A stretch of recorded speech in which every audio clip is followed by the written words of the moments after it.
what did you see yourself doing or being that just like felt true to who you are? Sports for sure was the first thing.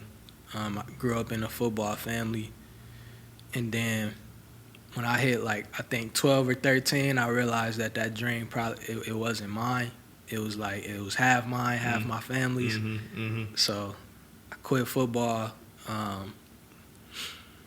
And then I would say just after that, I just kind of knew I wanted to control my own destiny and just, like, it was at a young age where we knew we wanted to start a movement. Like I said, we had these different names for something.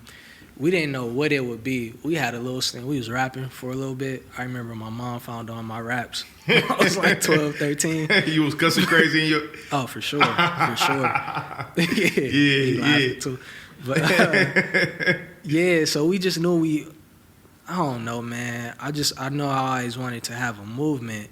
I didn't necessarily know I would want to do clothes, but who were the people that inspired you movement wise? You talked about Roc-A-Fella. Like who else? Who else like had movements that you like? Oh no, I really fuck with how they did it. Like they did it right. Like we want to, you know what I'm saying, replicate what they did it.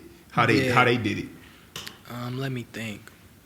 Roc-A-Fella was definitely just a big one, man. Like, and see, that's dope, man. Cause like you younger than me, and like you know what I'm saying. You technically, you say you how old? 25. Yeah, bruh. So like, what year were you born?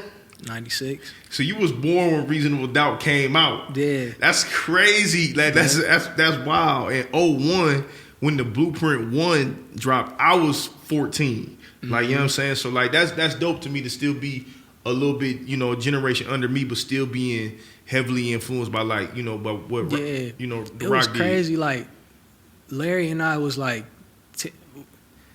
another thing that's dope is we always had access to stuff coming up that we was exposed to stuff at a young age that a lot of parents ain't really let their kids be exposed to. Good and bad. Right. Yeah. And we was watching like Fade to Black at like 19 years old. Oh, so my God. Yeah. So y'all seen the bathroom scene and all that all the time. Yeah. We was watching like we watched Martin stand up. You so crazy. And all that cussing. He was talking about sex and all that. He was like, man, we shouldn't be watching this. But we was exposed to stuff like that, and Roc-A-Fella was one of them. But when it actually clicked, I remember it.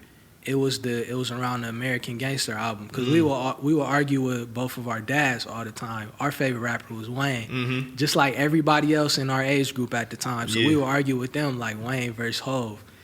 But through them arguments, like because that was also when they were schooling y'all. Yeah, they were schooling y'all. Yeah. So we like, man, let's look up Hov, and then just got deeper into the Roc-A-Fella. I will say, as we got older though, around like when the Yellow album dropped, probably like 2010, 2011, Dom Kennedy, OPM started inspiring us, because we saw how that was a movement too. Like, it's like outside of Dom, it's like, you know, designers that's a part of that movement, is different artists and stuff. So yeah, no, that's dope. That's the, you know, that's the era, and like, you know, where cats like your age and, you know, people who's a little bit older in my age group, like Dom, Currency, Wiz, you know, even like Nip, Wale, like that era of music, like like all of those cats, like Big Crit, like all of those cats who came up in like that internet era. But it was also the era of like where independency became like a forefront of just like being able to like really do your own thing and being able to like go direct to consumer, because the internet allow you to just tap into like exactly who rocking with you.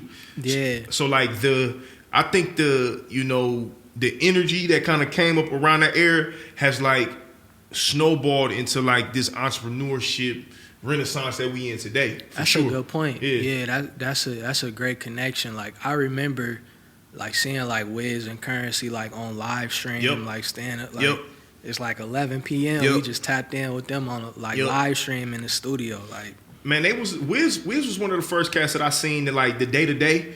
Like he was doing day to day content. Yeah. Years and years ago, like behind the scenes content, like, you know what I'm saying, when people could follow around with a camera, he just had his life on the screen. Like he was doing that 10, 12 years ago. Like, you know what I'm saying? He was one of the first cats I seen. I remember being at work just watching YouTube videos of like, man, them dudes really was just kicking it, living in the studio, smoking, partying.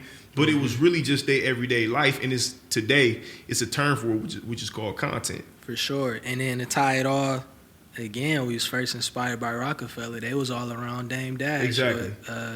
Was it Creative Control, I think? Yep, because Dame had Currency, and, Currency and Wiz and all of them was like coming up in the same pot.